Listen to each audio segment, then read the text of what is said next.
글을 이해하는 어떤 과정, 그리고 글을 잘 이해하지 못하는 어려움의 원인, 그리고 글을 어떻게 하면 더 잘 이해할 수 있는가를 알기 위해서 제 영상을 보시는 분들이 많습니다. 그게 제 영상의 또한 목적이기도 하고요. 그런데 계속해서 여러분들이 보시다 보니까 글을 어떻게 하면 내가 더 잘 이해할 수 있느냐에 대해서 영상을 보고도 잘 모르겠다라고 하시는 분들도 계세요. 하여튼 여러 가지 이유로 제가 영상을 같은 비슷한 것을 설명을 하지만 또 재차 계속 올립니다. 자, 이번에도 글을 어떻게 하면 더 잘 이해할 수 있는지, 내가 글을 잘 이해하지 못하는 원인이 어디에 있는지에 대해서 설명을 드리겠습니다. 보시고 이렇게 하면 잘 이해할 수 있겠구나를 스스로 아시는 것도 되게 중요합니다. 제가 이렇게 해라 라고 하더라도 사람마다 굉장히 다른 개인차가 있기 때문에 이렇게 해야 되는 거구나 라고 본인이 깨닫는 것들이 굉장히 중요해요. 모든 어떤 그런 거 없이 그냥 저보고 뭘 하라고 해라 이렇게 요구하신다면 그건 굉장히 좋지 않은 생각입니다. 절대로 본인에게 좋은 조언을 받을 수가 없어요. 자, 글을 보는데 여러 가지 어떤 현상들이 있지만 특히 글을 봤지만 마음속에 남는 게 없다거나 글을 읽었는데 눈은 지나가고 마음속에는 뭔가 들어오는 게 없다 이런 얘기를 하시는 분들 그분들에게 설명을 드리겠습니다. 뭐 이것까지 설명을 하나 라고 하는 생각이 들 수도 있지만요, 확실하게 이게 나에게 문제구나, 그렇다면 내가 저걸 해야지 라는 생각이 들 수 있도록 설명을 드리겠습니다. 자, 우리가 글을 통해서 뭔가 이야기하고 전달하는 것들은 뭡니까? 우리 마음속에 든 생각, 우리 마음속에 있는 것, 또는 이 세상에 있는 어떤 일들, 또는 이 세상에 있는 것들을 표현하는 거죠. 자,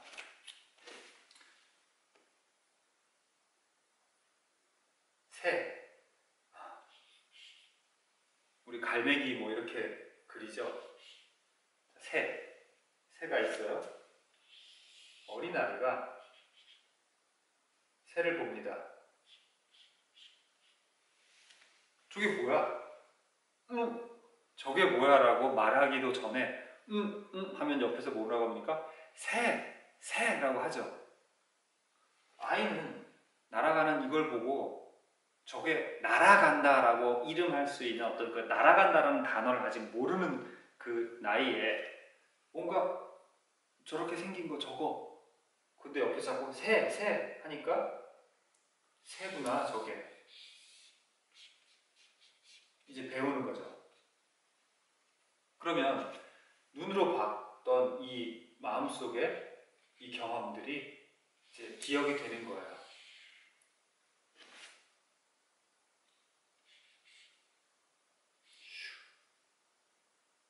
이렇게 새가 날아간 그 기억이 마음속에 저장이 됩니다. 우리가 새라고 하는 단어를 보고서 마음속에 저게 새야, 마음속에 새가 떠오르는 그 과정은 이렇습니다. 아직 말에 대해서 얘기하기 전에 새를 보고서 다음번에 또 새를 보면요, 또 다른 새를 보면 저것도 새구나 라고 생각을 하죠. 왜? 내가 그 전에 봤던 어떤 것이 있는데 그걸 다시 봤더니 그게 그거구나 이렇게 생각을 하는 거예요. 그게 그거구나 라고 하려면 마음속에 있는 게 있어야 됩니다. 자, 다람쥐를 제가 봤어요. 다람쥐를 봤고 저런 짐승이 있네 라고 마음속으로 생각을 했습니다. 저런 게 있네? 근데 다음번에 청설모를 봤어요. 그랬더니 나무 위를 뛰어다니고 나무를 타고 다니고 움직이는 게 약간 쥐 같으면서 뭔가 동작이 다람쥐랑 비슷해요. 쟤는 내가 아까 그때 봤을 땐 색깔이 이런 뭐 색깔 갈색이었는데 쟤는 왜 까무잡잡하지? 청설모를 보고 머릿속에서 다람쥐를 떠올린 거죠. 그러니까 마음속에는 다람쥐라고 하는 이름은 제쳐두고 그 다람쥐의 모습, 이런 것들이 마음속에 기억에 있었는데 청설을 보는 순간 그거를 떠올리고 그거랑 청설모 제가 보고 있는 청설모의 모습을 비교하는 거죠. 두 개를 서로 맞춘 거예요. 자, 누군가가 저에게 저건 다람쥐야 라고 얘기했으면 다람쥐다 라고 또 청설모를 보고 했겠죠. 그런데 옆에 사람이 저건 다람쥐가 아니고 청설모야 라고 하면 제 머릿속에는 이제 뭐가 기억이 됩니까? 뭐가 저장이 되냐면 다람쥐의 모습과 다람쥐라고 하는 그 이름, 그 다음에 청설모의 모습과 청설모라고 하는 이름, 이게 마음속에 저장이 되어 있는 거죠. 그래서 제가 다음번에 산에 가서 또 뭔가를 보면 저건 다람쥐구나, 저건 청설모구나 하는 생각을 하게 되는 거예요. 눈으로 본 것에 의해서 제 마음속에, 제 머릿속에 저장되어 있던 뭔가가 떠오르는 거죠. 그러니까 눈으로 본 청설모 또는 다람쥐의 모습을 본 순간 마음속에서는 이제 내가 저걸 뭐라고 해야 되지? 저게 뭐지? 거기에 맞는 답을 찾아서 이건 다람쥐야 라고 해준다는 거죠. 근데 우리가 이제 언어를 사용하게 되면 그 사이에 뭔가가 들어갑니다. 자, 그래서 다람쥐라고 하는 그 이름을 마음속에 기억하게 되는데 그거를 이제 글로 적는 거예요. 다람쥐라고. 자, 여기 새라고 했는데 다람쥐 얘기를 계속했으니까 다람쥐라고 바꿔봅시다. 이건 이제 글이에요. 그러니까 이제 말이 아니니까 이걸 지우겠습니다. 다람쥐라고 써있는 그 글을 보면 저는 이것을 다람쥐라고 읽습니다. 그건 제가 이제 한글을 배우고 그 언어 쓰는 방식 그리고 쓴 것을 읽을 수 있는 능력이 있으니까 이것을 다람쥐라고 읽겠죠.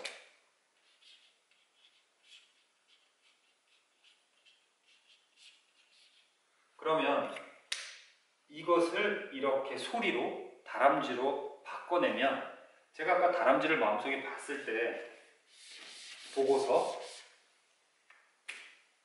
다람쥐를 그려야 되네요. 자,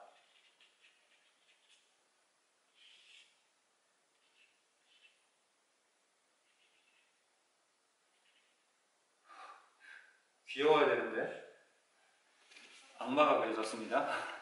자, 다람쥐라고 하는 그 어떤 개념, 다람쥐의 모습, 어떤 다람쥐에 대한 정보와 그걸 다람쥐라고 한다는 그 이름이 마음속에 저장이 돼 있었던 거예요. 저건 다람쥐다. 그러니까 다람쥐를 단어를 봤을 때 이걸 다람쥐로 읽어내잖아요. 읽어낸과 동시에 마음속에 잡혀있는 이것과 연결이 되는 거예요. 사실은 다르게 말하면 이걸 본 순간 이거를 갖고 와서 마음속에 다람쥐라고 하는 저 이름을 마음속에서 이걸 보면서 바로 가져오는 거예요. 어쨌든 간에 이걸 읽어내면서 다람쥐가 마음속에 우리가 다람쥐의 모습을 보고 저거 다람쥐구나 하는 것처럼 다람쥐의 단어의 모습을 보고 다람쥐라고 읽습니다. 이 단어를 굉장히 능숙하게 보면 그렇게 읽어요. 자, 그런데 이게 이렇게 연결이 돼 있단 말이에요. 그러니까 다람쥐라는 단어의 이름을 본 순간 우리는 다람쥐에 대한 정보가 마음속에 떠오릅니다. 그러니까 우리가 글을 보고 뭔가를 생각할 수 있는 그 가능한 연결고리는 바로 단어가 어떤 개념과 연결되어 있기 때문이에요. 그러니까 단어를 보는 순간 그 개념이 떠오른다는 거죠. 자, 그렇다면 가장 1차적으로 우리가 뭔가 보고도 마음속에 잘 떠오르지 않는 이유는 뭐냐면, 않는 원인이 될 수 있는 게 뭐냐면 글을 봤는데 그 글을 이렇게 읽는 과정이 원활하지 않은 거예요. 자, 아예 단어를 읽을 수 없는 난독증인 분이 그렇고요.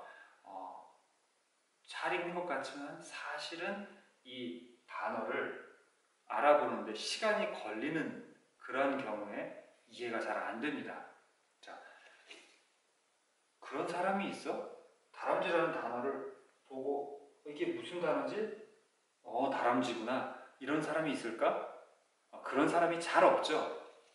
만약에 다람쥐와 같이 쉬운 단어를 그렇게 했다면 그게 바로 난독증에 의할 수 있는데요. 그거 말고 좀 이제 어려운 단어를 해볼까요? 모멸감. 많이 쓰는 단어는 아니죠. 다람쥐만큼 많이 쓰거나 또는 아주 익숙해져. 다람쥐라는 단어를 요즘 잘 쓰지는 않겠죠. 일상생활에서. 다람쥐에 대해서 자주 생각하지는 않을 테니까요. 그런데 이미 많이 써봤기 때문에 쉬워요. 근데 모멸감이라는 단어는 모르지는 않을 겁니다. 하지만 다른 단어들, 뭐 예를 들어서 모멸감처럼 뭔가 부정적인 감, 기분 나빠 또는 불쾌 이런 단어보다는 단어 사용 빈도가 훨씬 적은 단어입니다. 그러면 기분 나쁘다거나 불쾌해, 우울해 라는 단어보다 모멸감이라는 단어를 보고 그 단어가 이게 모멸감이라고 쓴 거구나를 알아보는 그 시간이 얼마나 차이가 날까요? 분명히 차이가 나는데 정말 차이가 얼마 안 됩니다. 하지만 읽고 이해하는 데 있어서는 그것은 충분한 차이가 돼요. 단어와 단어 사이에서 어떤 단어는 많이 사용했기 때문에 빨리 알아볼 수 있고 어떤 단어는 많이 사용하지 않았기 때문에 조금 느리게 알아보는데 한 사람이 그러니까 한 단어인데 어떤 사람은 이 단어를 많이 봤기 때문에 빨리 알아볼 수 있고 어떤 사람은 이 단어를 많이 사용하지 않았기 때문에 좀 더 느리게 알아보는 그런 차이가 있을 수 있습니다. 그러니까 한 사람한테도 많이 사용한 단어와 그러지 않은 단어가 있는 것처럼 그 단어에 대해서 그 단어를 많이 본 사람과 그렇지 않은 사람이 있다는 거예요. 그러니까 그렇지 않은 사람은 그 단어를 보고서 그 단어의 개념을 마음속에 떠올리는 속도가 느리다는 거예요.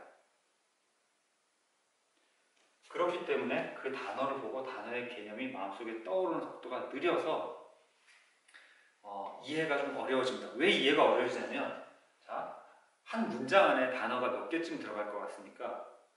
짧으면 2단어가 들어가겠죠? 조금 길어지면 4, 5단어가 들어가겠죠? 뭔가를 설명하는 단어들은 문장 자체가 이렇게 구조가 중복되고 중문, 복문 이렇게 되면서 굉장히 길어요. 그럼 한 15에서 20단어 이상 가기도 합니다. 근데 글이라고 하는 거는 1분 안에 그 글을 읽으면 보통 200어절, 300, 255절 이렇게 넘어가잖아요. 그럼 그 단어들을 알아봐야 되는 그 시간적인 여유는 상당히 짧아요. 근데 그 안에 내가 이걸 좀 더디게 조금 기다려줘야 이 단어가 떠오르는 그런 사람이라면 이 단어를 알아보는 시간이 좀 더 필요하고 뭔가 작업이 빨리빨리 안 된 채 넘어가게 되는 거예요.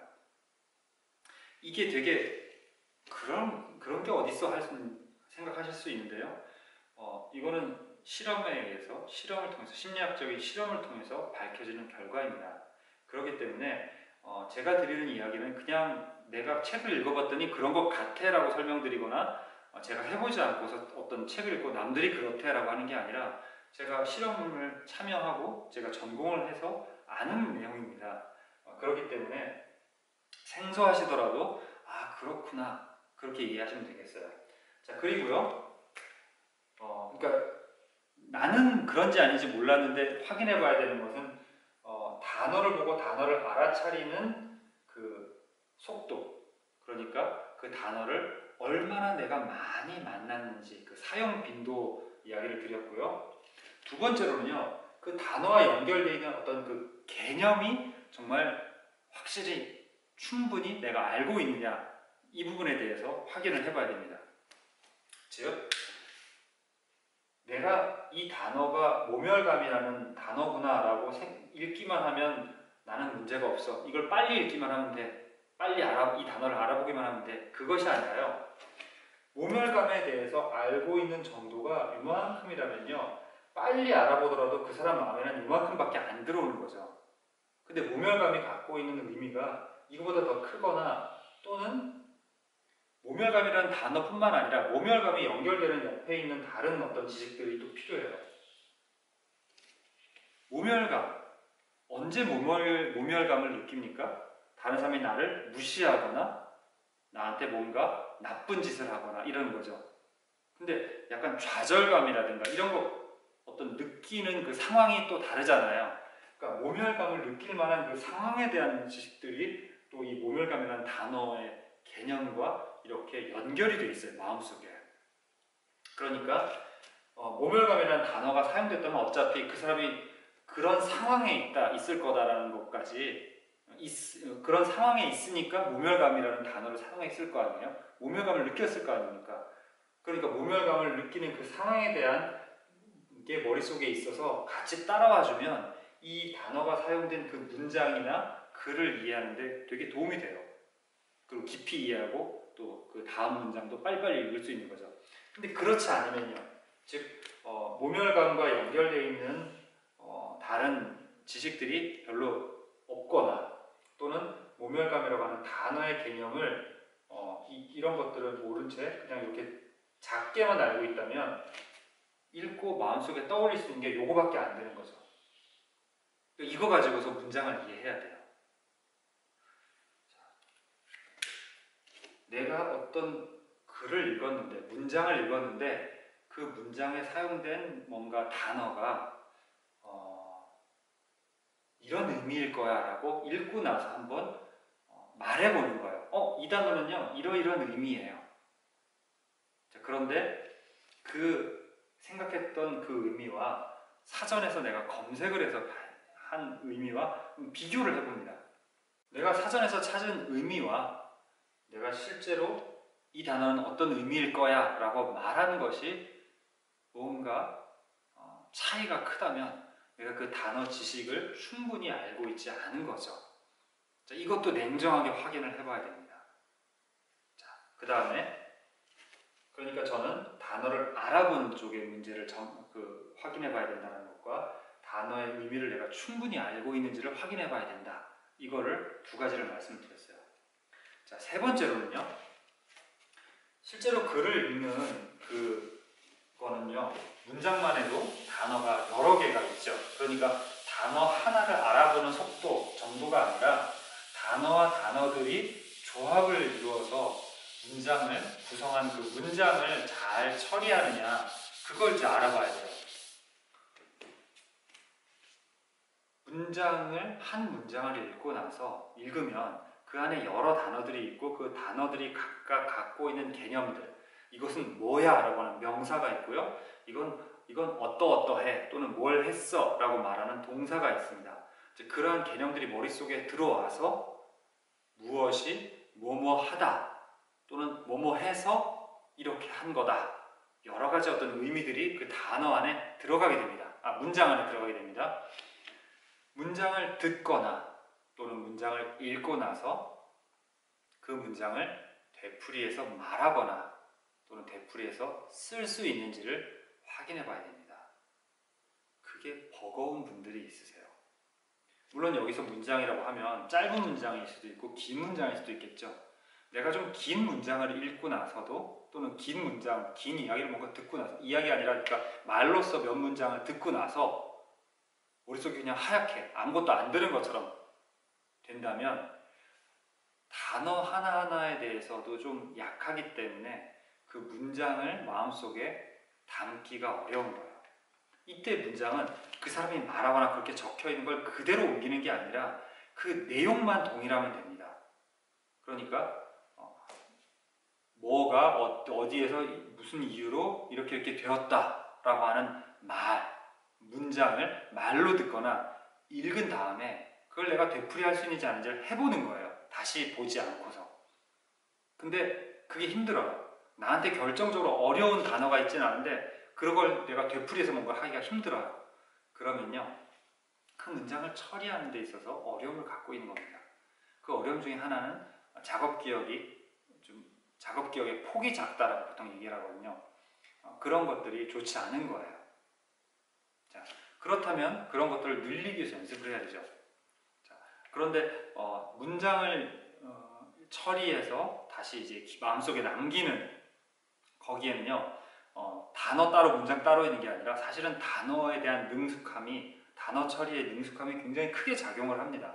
그래서 단어에 대해서 많이 보고 해야 되고요. 또 단어라는 게 무슨 단어 카드 어린아이들이 이렇게 단어 하나하나 익히듯이 플래시카드 가지고 할 수 있는 게 아니잖아요. 그러니까 문장으로 사용되어 있는 그러니까 문장 안에서 단어를 보고 단어를 자꾸 익히는 연습을 하는 게 필요해요.